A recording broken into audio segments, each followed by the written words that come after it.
Guys, wInevitable here. We're actually doing something new today. We did the introductory looks at the maps previously. We went through all 5 of the maps in the map pool and gave a brief breakdown on how they worked, how the objectives functioned, the layouts of the map, the different camps, things like that. Now we want to kind of dive into things a little bit deeper. So we're not necessarily going to go expert level, not groundbreaking stuff you've maybe never heard before, or maybe the pros have never heard before, but definitely take it up a notch and going to an advanced level, looking in depth at some tactics that work for the maps. And to do that, we've got a great resource from if you're not aware of this already, there are a bunch of pro teams already playing and a number of competitive teams, and they're playing in tournaments. Currently, you can go to the Here's the Storm Reddit, of course, to find out all this great information. There's a lot of great resources that will get you started. The Reddit will help out a lot. Great community. So check that out if you haven't already. And we're looking at some replays from this past weekend's Kings of the Storm. It was their Kings of the Storm number 3, an invitational for some of the top of the eight of the top teams in the community. Based off of previous performances in Kings of the Storm. This is a kind of a weekly, it's almost a weekly tournament that we have that we've been seeing a lot of great content coming out of that. And so we're going to look at some of the replays here. And the map we're going to do today is actually Dragon Shire. And the reason I picked this, we're going to zoom out here a little bit. Take a look at that scoreboard to actually show you which match we're doing. This is SMG, Symbiote Gaming on the top here. On the bottom is ESV's Wildfire. There's, of course, 2 ESV teams, Wildfire and Tempest. This is Wildfire. This particular game came from the winner's bracket semifinals. And the reason this one is picked, as well as the other ones, is because it's between these 2 teams. We actually have 3 matches on Dragon Shire between them, and 2 of those actually have the same exact same team composition for Symbiote, and that would be featuring the Nubarak for Dreadnought, Mad Timmy on the Rhaegar, Arthalon on Raynor, KO on Falstad, Soldier on Tastar. So we're going to take a look at those 2 games, and then a third game with a slightly different comp, where they'll keep the Tassadar and the Falstad. They'll mix in a Brightwing and a Kerrigan, and I believe the third was an Arthas. Just double checking on the so you have an Arthas, a Falstad, a Tassadar, a Brightwing, and then a Kerrigan. And so we're gonna look at these 3 because it's between this same 2 teams on this map. Just try and get a little bit of insight into what's an ideal strategy for Dragon Shire. And now this is gonna be probably a little bit longer than I try to keep things under 20 minutes. So I'll probably break this video up into 2 parts, or maybe 3, depending on how long it goes, just to get into all 3 games and talk about some basics. And now that we've covered who's in here and what the basic idea for this is, let's talk about the map Dragon Shire before we actually get into the action itself and actually watch these guys play. What is unique when you're playing on a map? Think about what makes this map special. What is different about this map? Because Here's the Storm is awesome in that we have already 5 maps, right? There's 5. There's Dragon Shire, Blackheart's Bay, Garden of Terror, Cursed Hollow, and Haunted Mines. And some people will be like, oh, I hate this map, or I hate X, Y, or Z.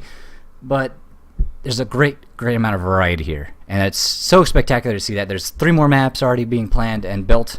Of course, 2 of them a little bit further along, and then we have the Diablo themed map coming with the Heaven and Hell synergy. So there's going to be a lot of maps coming out for Heroes, and that's really awesome. It adds a lot of variety to the matchup, and so you have to think, what is unique about a map? And so we're looking at Dragon Shire. The biggest thing about Dragon Shire compared to any other map is the objective. And all the objectives are unique, right? But what is unique about Dragon Shire? You have this throne in the middle, right? You activate this. This is where you pull the Dragon Knight from. And up at the top of the map, above top lane, you have a shrine right here that you can activate and control for your team. At the bottom end of the map, below bottom lane here, you have a second shrine. Now, if you activate the top shrine and the bottom shrine, and you hold them both, you can go to mid lane right here to the statue and pull out the Dragon Knight. What does this mean?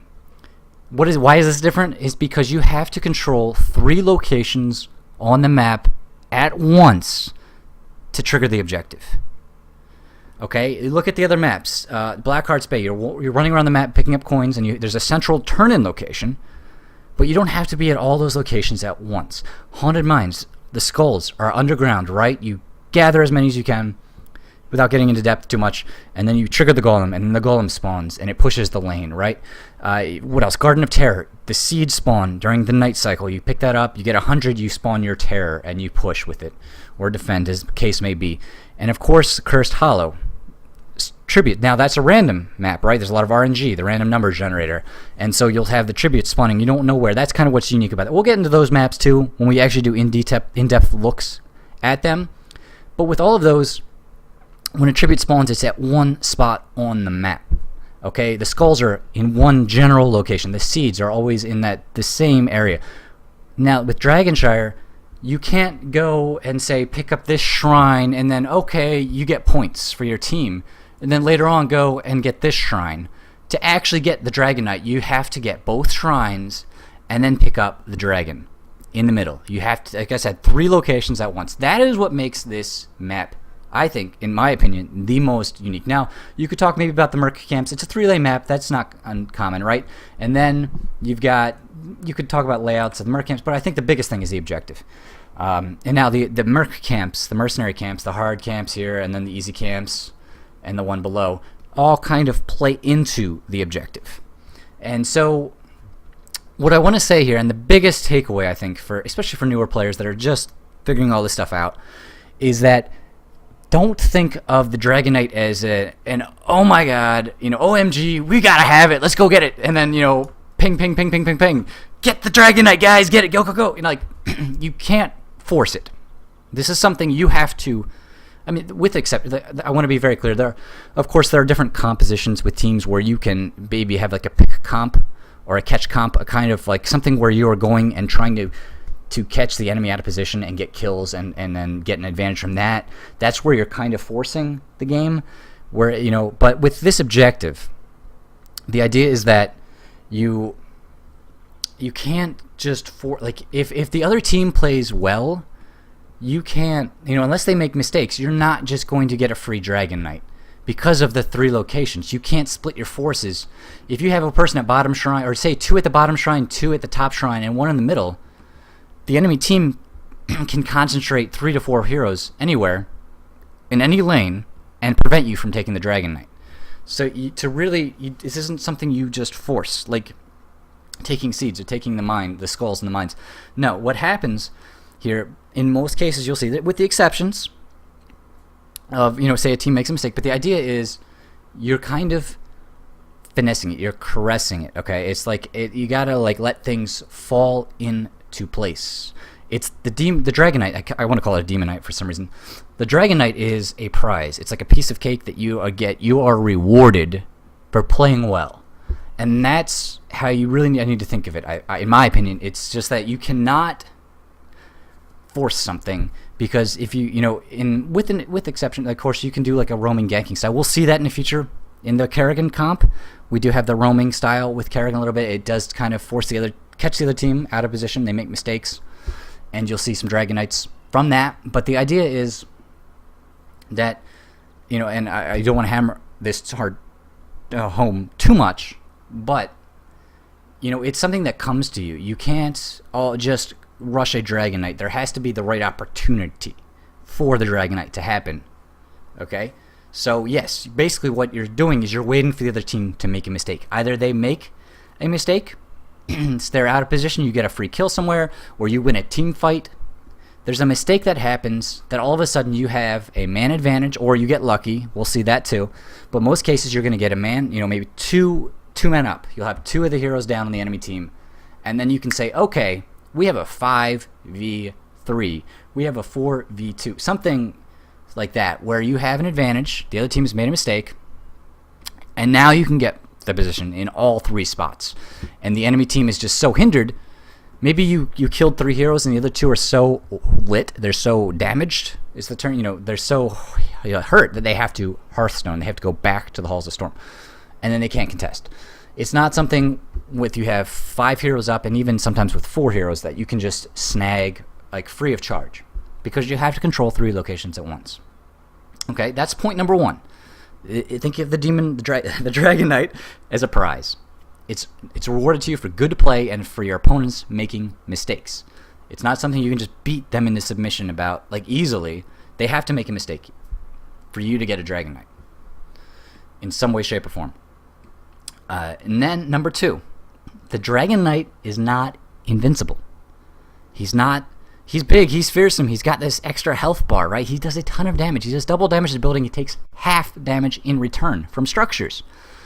You think this guy's invincible, but a lot of times what I will see people do is they'll take the Dragon Knight and then they'll just charge blindly, and they're not going to get anywhere. Even at this high level. I mean, at this high level, put it this way. With players as good as these guys, what you're going to see is the first Dragon Knight, unless it's late in the game, there's a big turn of events. It's really only going to get like the first gate and the towers down, or maybe it'll get 2 gates and 4 towers down, something like that. It is not common for a Dragon Knight. It's kind of a rarity for the Dragon Knight, the first one in particular, to get the fort down, especially earlier. Later in the game, maybe the walls have already been taken down through a number of team fights and long-term siege or something. And an event, this fort's exposed, and you can just walk in and you can take 2 forts down because they've been exposed already over the course of a game. But the Dragon Knight is not invincible, and there's going to be things you can do to that where you can actually kind of prolong its lifespan. It's on a timer, just over a minute, right? That short lifespan, just like the Terror on Garden of Terror. And you do have to be cognizant of that fact, but more often than not, you're going to see the health run out before the timer runs out. So don't be in a rush to just waste this great prize you've just been given, right? It's a prize, so treat it well. Cherish it and use it well. Don't just discard it and throw it away quickly. That's point number 2. And point number 3, that goes pretty much any map, and not just for this game, but a lot of games, I think any game. And it's the old maxim, when ahead, get further ahead. Okay, don't just go and blow your advantage. You got ahead, okay, make a dumb decision. I don't want to say dumb decision, but don't make a foolhardy decision. Don't make a rash decision and throw away any advantage you had gained for nothing in return. You want to really... Heroes is a game of comebacks. The underdog bonus, it's the ability to backdoor someone and take the core down so easily. You're going to see some of that happen here. It's not a game, where you suddenly... There are some snowballs in some of the maps and some situations. Yes, it does get a little snowbally. But by and large, comebacks are definitely possible as long... especially if you win a team fight, all of a sudden you are behind, now you're even, you win another team fight and you're ahead. And then all of a sudden it's 2 team fights and you think, wow, we just built up this huge advantage all game long and now we've lost it. So, okay, those are your 3 things. The Dragon Knight's a prize, not something you rush. It's something you're rewarded with because the enemy team, makes a mistake. 2, the Dragon Knight, once you get it, it's not invincible. Treat it and cherish it. Treat it with respect, cherish it, whatever. Just take good care of it and use it well. And number 3, went ahead, get further ahead. So now, let's look at this map. In this specific scenario, this is the first one we're going to look at of 3. And let me check the timer just to get a good look in that. We're 13 minutes in, so we're going to probably cut to part 2 pretty quickly. But you've got your traditional comp here. And this is, by and large, I think the most common way to run this map is a 1-1-3. If you're counting from the top down, you're going to see solo laners for both teams in the top and mid lane. And then you're going to have 3 heroes for both teams in the bottom lane. This is the most common. It's not the only one. We'll see a game later where you have a bit of a roamer going on, and in some matchups, some team comps, you might see 2 on the bottom lane, but mostly I think you're going to see at least 2 heroes bottom lane, and in most cases 3. Just because, 1, the shrine's here, 2, there's an easy camp, right? And then there are these easy camps right here, which aren't that far away. And so it's kind of he who controls bottom controls the game and can win. And that's why you see a large emphasis on this, at least right now. Now, metas do shift. Sometimes you get an anti-meta that comes in, an anti-meta, but by and large, 3 bottom lane is a good strat. So if you're brand new to heroes, that might be something new to you. You might not think, why are we putting 3 in bottom lane? But it actually works out surprisingly well. Okay, and so we're going to hit pause here, and we're going to take a look at the laning phase of this game. Now, important to say, all heroes games are kind of split into 3 phases. You got the early game, the mid game, and the late game. That doesn't mean too much in itself, right? StarCraft has an early, mid, and a late game, right? And they have an end game, I guess, after that. Now, the thing is, early game is pre-10, because 10 is that heroic talent. Huge deal. People are trying to get to 10 before the enemy team. Now you also have, levels in between that are still important, but 10 is huge. And then after that, you've got 16 is really big, and 20. The heroic upgrades, the Resurgence of the Storm, Bolts of the Storm, all come in on 20. And so 20 is critical as well. But pre-10 is kind of like the laning phase of a game, especially on a map like Dragon Shire. It's a little different, say, on Haunted Mines, where you have to go into the mines pre-10. But here, pre-10, definitely laning phase. You're going to see pretty much everybody stay in their lane with a little bit of an exception. Then you're going to get to the mid game, and we'll get to that in part 2. We don't want to get too far ahead of ourselves, but that's more the team fights. That's when the team fights start happening, and the objectives are more important. And so, you see, we've got 3 heroes bottom, right? Now he's checking the bush here. Arthalon is. You've got Soldier mid lane, and you've got a Nubarak with Dreadnought top lane against a Tyrael and an Arthas. All of these guys are pretty good at laning together. I'd say Nubarak might have the hardest time out of those 3, but Tassadar a great lane clear, and is probably going to be able to bully around that Arthas. Now we're looking bottom lane, right? What do we see down here? You've got supports on both sides, the Rhaegar and the Uther, and then you've got damage dealers. You've got the Falstad and the Raynor against the Nova and the Hammer. And now in this case, Hammer's your specialist, right? He's the odd man out. You don't see Hammers a lot in comps, but in this particular comp, you're using him for that push, that pushing power, and the idea is to really control bottom with him. You've got Uther here for the sustain, for the heals, and then Nova is kind of the bursty damage dealer on anyone that tries to you're kind of protecting the Hammer, so anybody that tries to go in on Sergeant Hammer is going to have to deal with a ton of burst coming out of Nova, and so it makes it really painful for you to kind of dislodge this siege tank once he's in a good position. And the idea here in return is to have a lot of damage on the Falstad and the Rhaegar. The Falstad and the Raynor, with the Rhaegar there for support. So that's why you're seeing this counter here. And in another matchup, actually, let me check. It's the next game that we're going to look at. You're actually going to see the Raynor in top lane. Tassadar stays in mid, but then you have the Falstad and the Rhaegar bottom as well. But the Anubarak switches, so the Raynor is going to switch with the Anubarak. And I think a big reason that you see the double assassin down here in the beginning of the game is just because of the Hammer. You really have to think about how you're going to counteract that. You also have the Nova, so you have to counter this somehow. This guy, I can't tell you how hard it is to fight against a well-played Hammer that gets into a good position with a good supporting cast. You definitely need that extra damage there to really force him out of his position. And so, what you're going to see if we zoom out a little bit, there's going to be a little bit of back and forth here, some poking, mainly getting all of the experience. Remember, we're early game. The idea here is get the XP, at least stay even with your opponent. If they get out of position, you can punish them for that. In mid lane, Tassadar's got that nice clear, right? Now look at this. He just cleared that wave. What does he do? He mounts, and he comes down here. Now he's not going to do a whole lot, but he's going to do a little bit. He drops, look at the storm. That's all Soldier does. He drops a storm. Immediately he backs up. Why does he back up? Because the next wave is coming in. You don't want to miss minion XP, the wave XP early on. Top lane, it's not going to be a whole lot of action. It's just a back and forth between these two. Tyrael kind of has the upper hand there, but Dreadnought's solid player, so does a great job. And not a lot going on, but you will see Soldier time and time again clears the wave, mounts up, comes to bottom lane to get in a little bit of damage. Not a ton of damage, but it's a little bit, and it's the little bits that add up over time. Little things add up, right? So you can see that already this Hammer can't get into a good position. He's forced to siege up behind the wall. Now what is Tassadar doing? Okay, in this case, did he leave lane? No, he stayed. Raynor actually comes up for the switch to do a little bit of damage here, help out with the clear. So in a sense like that, what you're doing is you're ceding control.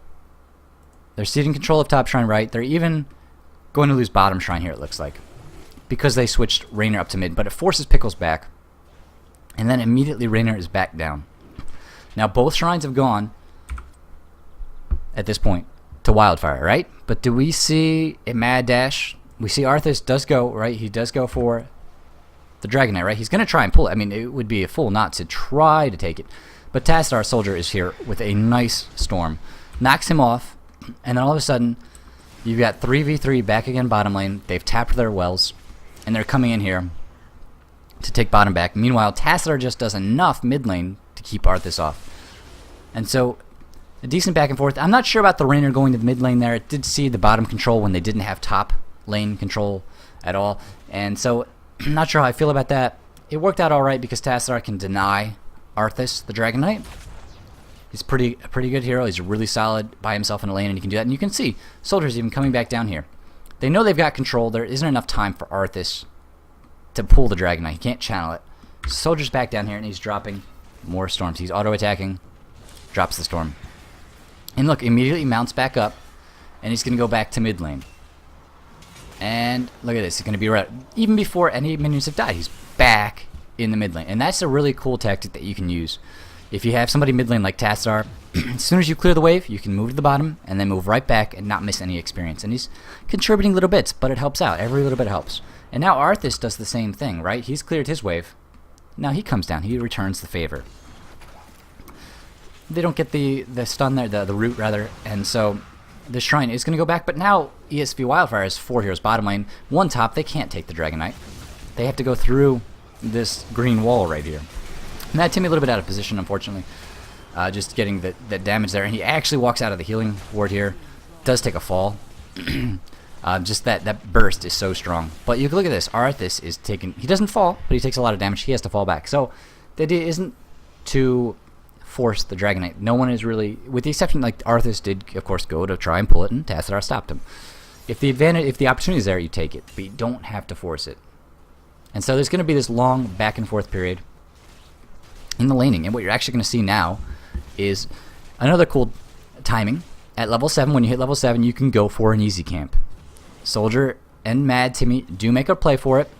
Got a little bit of aggression here to kind of beat the lane back. Anubarak's taking a beating top, but what does ESP Wildfire do? They catch this. They actually, the Clairvoyance from Uther, they spot this. They're able to bring 3 heroes over.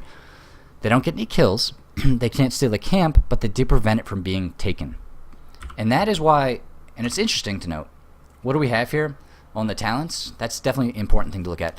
Falstad and Raynor both took Seasoned Marksman. So the longer this game goes on, the better it scales for them. But you didn't see a bribe here.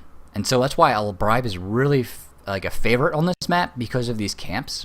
You can go in, and after you've got your, even just 1 stack of bribe, you can go in and bribe a single giant and kill the other one. And all of a sudden, you've got this pushing power in your lane, which can help kind of tip the momentum in your favor. And so that's something we don't really see here. There was an attempt to go for it, but it didn't quite work out. Just a great spot from ESV Wildfire to see that going down. A really nice play. And they didn't get anything out of it, but except that they denied the giants. And that's always a big deal. If you can deny the mercenaries to the enemy team, even if you don't get them yourselves. And so you still see it's still the laning phase. There's no attempt for any mercenary camps from Wildfire here. They've got a good thing going with the push. Trying to get set up here in a good position where they can actually siege these towers. And they're able to control bot. Now, notice there's not a lot of movement here, but they do send the Nova. And what happens is, unfortunately, and they also send the Tyrael here. This, of course, leaves top lane exposed, which means Dreadnought's going to get that shrine. And this Nova combo in here with Arthas is actually going to be, they're going to be able to get soldiers. So the problem is there's no kind of communication there on, I guess, the Nova switch. Not sure if they saw that or not, if that was communicated, but there's a nice pick off here. And Tassadar is a hard guy to kill, but he does go down under all of that fire. And now the favor, you think we've gotten a kill. Can we get the Dragon Knight now? No. Now you still, remember, you have to control 3 locations at once. And what happened is Tyrael left top lane. Dreadnought took that shrine back easily. Meanwhile, Nova's not here, so it's a 3v2 bottom lane, and this shrine goes back to Symbiote. So there's no way that they can actually pull Dragon Knight. And instead, it's actually in Symbiote's favor right now. But they can't take it themselves. They're missing a hero, right? They just had a death. So nothing they can really do there. And you're going to go back to this laning phase, and it's going to repeat a little longer. And see, we're almost to 10, right? And ESV Wildfire is actually winning that race. They're a lot closer at this point, more than half a level ahead.